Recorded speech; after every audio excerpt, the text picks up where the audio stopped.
Sermon of the Week, Eve, Book of Genesis. She was the most beautiful thing in the universe. Magnificent, he whispered. Her perfect eyelids eased open, but instantly closed again. He touched them lightly again, and they eased open again, the squint reflex activated perfectly. The first thing she saw was the purity of his golden eyes. The second thing was his broad smile. How many of you have had the privilege of giving birth to a baby? Is it not the most wonderful experience you've ever had? Oh, I know there's pain, but when you look back on it, the miracle of birth, the joy, the satisfaction is life's most perfect moment. For those of you who have had the experience or been in attendance of a delivery, once the baby is delivered, what is the first thing it sees? Just like Eve, the baby sees a pair of eyes. In our case, the doctor's eyes. Whether they're bloodshot or twinkling, blue or brown, the first thing that baby sees is the doctor's eyes. That image will be the first thing indelibly etched in the little tyke's brain. Usually the doctor has a mask on, so no smile is seen except in elevator or ambulance deliveries. I often wonder if that first image or impression has any bearing on the child's development. I expect it might. Eve was about 20 feet tall when an adult. Humans had to be of adequate size to tend all the massive animals and dinosaurs in Eden. But Eve was full grown when born, we are told. God may have started with one cell and formed her. In any event, the Creator's face was the very first thing she saw. What a start! What a beginning! To have the face of God, of the universe, stamped on your brain, then to be given the perfect companion and live in a perfect home. All this would lead to the perfect life, right? How could anything go wrong? Each of us is born into a different circumstance, a different environment, unique only to each one. Some are born into poverty, some without parents, some into middle-class homes, some into wealth. Most can make up some excuse for any failings they have in life, but those born into comfortable and even royal situations have only weak excuses for any predicament they might get into. Many can sail through life reluctantly, relatively unscathed, but eventually all will be nicked up with some regrets. Why is that? One baby received the worst possible start. He was born staring into the face of a horse. The cold winter air sent chills through his 7-pound body. His parents weren't married. They hadn't even had sex yet. The little family of 3 was on the run from the law for the next several years, exiled in a foreign country. Scholars say Jesus was probably 2 years old when he was taken by his parents to Nazareth. They were not wealthy, and his father passed before Jesus was 30. Because of his history of possibly being the Messiah, his siblings carried a jealous hatred of him, and he was no genius. He had to study to gain knowledge, but he made the best of what he had, and with the correct choice after correct choice, he avoided being nicked up. And what did he get for all his hard work? As everyone knows, he got the cruelest treatment mankind could devise. Well, how about little Eve? She got the best start anyone ever had or could dream of having. But what does Moses say? She was created in Genesis 2:22. Exactly 5 verses later, she was talking to a serpent. The Bible timeline doesn't tell us how old she was at the encounter, but it does say Adam was 130 years old when Eve bore Seth, their third son, and he lived 930 years, dying in 3074 BC. Eve probably lived about as long as they had sons and daughters. While in Eden, Eve led the easy life. She got to know not only God, but his wife's spirit and their son Jesus. She also got to meet many angels. And her life with her perfect husband could only be described as wedded bliss. Their wedding must have been the most glamorous, sumptuous wedding in history. She made all kinds of friends, and she and Adam explored and tended to their marvelous world. The church services were awe-inspiring, and her tasks were easy. With all this going for you, how do you think you could have fared in this garden? Would you have made the same choices the most beautiful woman in the world did? Or do you think you would have done things differently? When someone questioned your existence and suggested you and not your creator was actually in control, how would you have responded? Would you have remained happy with your environment, your surroundings, or would you have wanted more, even when you didn't know if there was more or what more was? Later on, I will provide you with the answer to this world's most intriguing question, but let's get back to our hero, little Eve. She sensed something was missing. Some tiny part of her DNA was not being satisfied. What did her Lord put in her DNA that left her unsatisfied? She had everything, and yet it wasn't enough. What does God put in all our DNA that leaves us unsatisfied? Call it the curiosity gene. Life is defined by choice. Electron, proton, light, dark, left, right, red, green. To be alive, you have to be able to choose. DNA has two strands for a reason. It makes you alive, but allows you to be different from every other life form in the universe. No two humans are identical, not even identical twins. It gives you your own identity. It makes you unique and free. You are created to choose. You even have the choice to live or not to live. If you think not, just stand on the edge of a cliff. You will have a sense of exhilaration at the scene before you, but also a sense of fear seeing the valley far below. Let's see what Jesus Dr. Luke says in Luke 4:9. And he, Lucifer, brought him to Jerusalem and set him on the pinnacle of the temple and said unto him, If thou shalt be the Son of God, cast thyself down from hence, for it is written, He shall give his angels charge over thee, to keep thee, and in their hands they shall bear thee up, lest at any time thou dash thy foot against a stone. Let's put this in a little context. Where was Jesus? He was out in the desert, the Judean wilderness. How long had he been out there? 40 days? And who was he with? Not a soul. He had been isolated, most likely living in caves. Maybe he was lucky enough to be in a cave in Qumran, where there was something to read. Maybe Jesus actually read from the parchment known today from the Dead Sea Scrolls. Maybe his fingerprints are still on them. I can't wait to ask him. In any event, he had been isolated from humanity for more than a month. But of course, he had good food. Wrong. He had been fasting for 40 days. How do you feel after you haven't eaten for a whole day to do some unforeseen circumstance? You feel awful, and you likely are not in any mood to answer anyone's questions. If someone offers you a loaf of homemade bread, what will you do? You'll grab it and scarf it down. So Jesus was as vulnerable as any one of us could be. How would you have answered the three questions posed to Jesus if you had been isolated and starved for a month? I dare say not a one of us could have given the right answer to any one of those questions. But Jesus did. He got it right. He won the lottery. He had all the right numbers. Have you ever wondered what his secret was?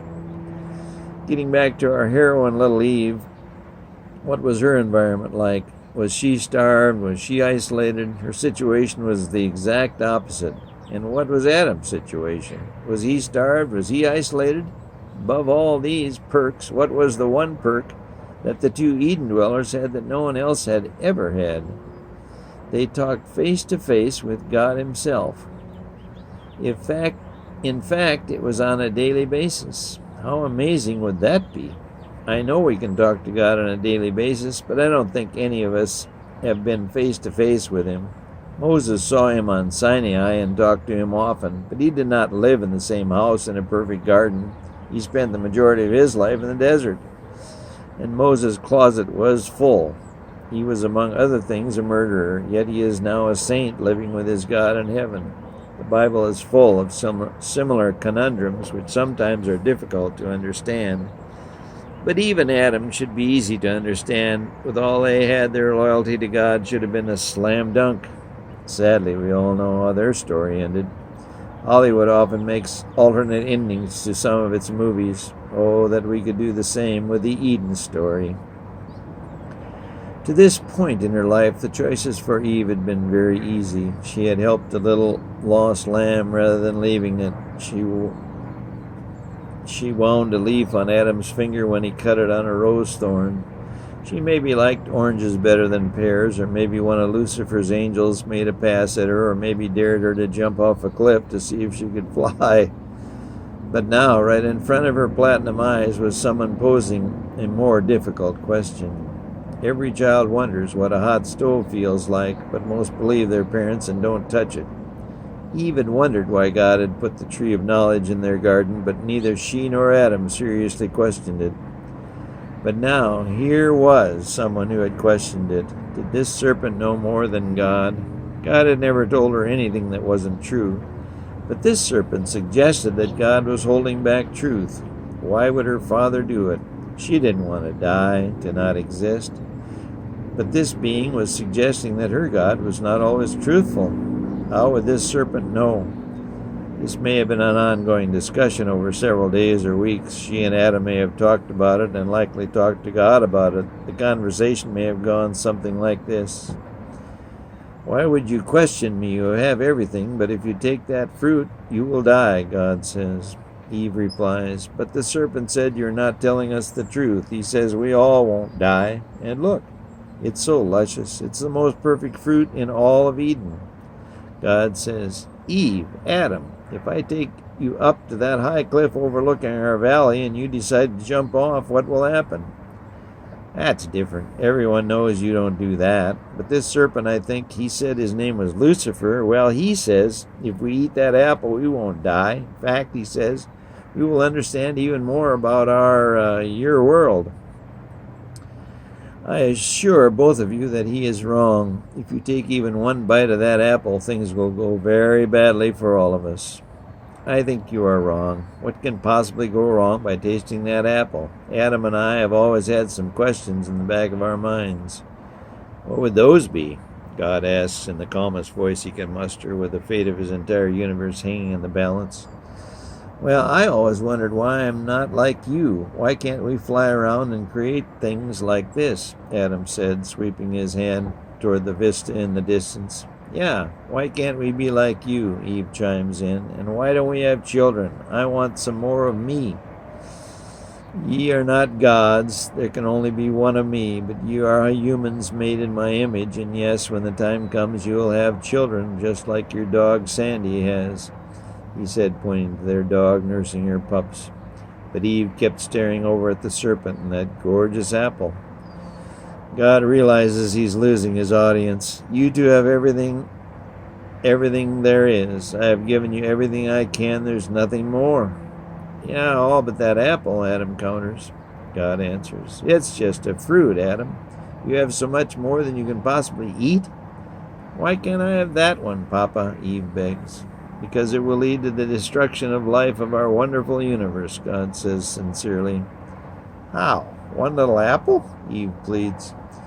Life and the universe are all interconnected. Everyone and everything takes care of one another. Perfect balance. If not, everything will eventually crumble, God says, then sighs. Not true. That little apple over there is not going to affect the universe one bit, Eve says. And it will make me happier. Come on, Adam, she says, grabbing his hand. I'll warn you one last time, God says in his kindest voice. Oh, hogwash, stay right there. I'll bring you one. You'll see, Eve says, sticking her nose in the air. With that, the two were off, Adam with little reluctance, but he too couldn't see any harm in it. Besides, he couldn't say no to his perfect wife. They raced over to the forbidden tree, and the serpent handed her the biggest golden apple from the tree. As she bit into it, the juices oozed out and ran down her chin. It was the sweetest thing she had ever tasted. She held it up for Adam, and he too took a big bite, but as the juice hit the back of her throat, it began to sting like fire. She began to gag and choke as the acidic liquid singed her esophagus all the way down to her stomach. It would be the last apple she would ever eat. The two looked over at God, who was in tears, and then at the serpent, who was grinning. Then they began to run. They ran and ran and ran until well after sunset. Just like Eve, we are given life, maybe not so perfect, but life nonetheless. And we are given choices, but just like Eve, we are given guidance. Guidance by our parents, our relatives, our friends, human experiences, teachers, schools, our God, and His Bible. There is enough guidance provided to each and every one of us to make all the right choices. We even have a built-in guide, our conscience, to assist us. Take the time today and every day to use every means of guidance available to keep you on track to eternity. It will not be long before the holy city arrives, and all will stand before that little tree and decide once and for all, should I or shouldn't I? Take the time every day, maybe 5 minutes, maybe 30 seconds, maybe an hour, whatever it takes you to prepare your mind and body to make the right choices, so that when your time comes, you will choose to live forever. So what's the answer to the question, would you or would you not have taken that bite? Knowing my weak-brained self, I would have been no match for the serpent. And knowing my voracious appetite, I would have taken the biggest bite possible. But no doubt most of you are much stronger and much healthier eaters than I am. So again, what is the answer? Can you or could anyone have withstood the serpent's challenge? How can we know? Where do we find the answer? Of course, it's in our guidebook, the Bible.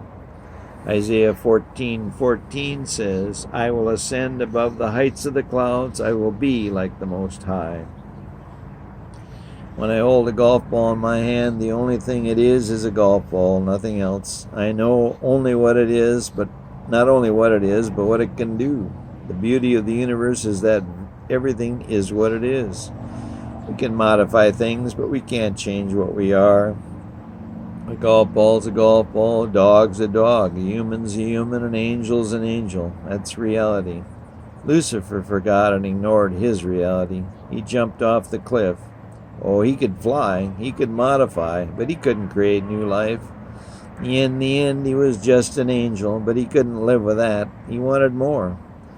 But reality doesn't have any more, so he decided to take his revenge. He chose to rebel, and because he had a higher IQ than any other non-God, he has led a rebellion joined by 1/3 of all angels and humans. In fact, Romans 3:23 verifies that all humans have joined his rebellion. If you don't believe the Bible, just look around your world. Do you know a perfect person? I certainly don't. Take another look around our world. Where are we headed?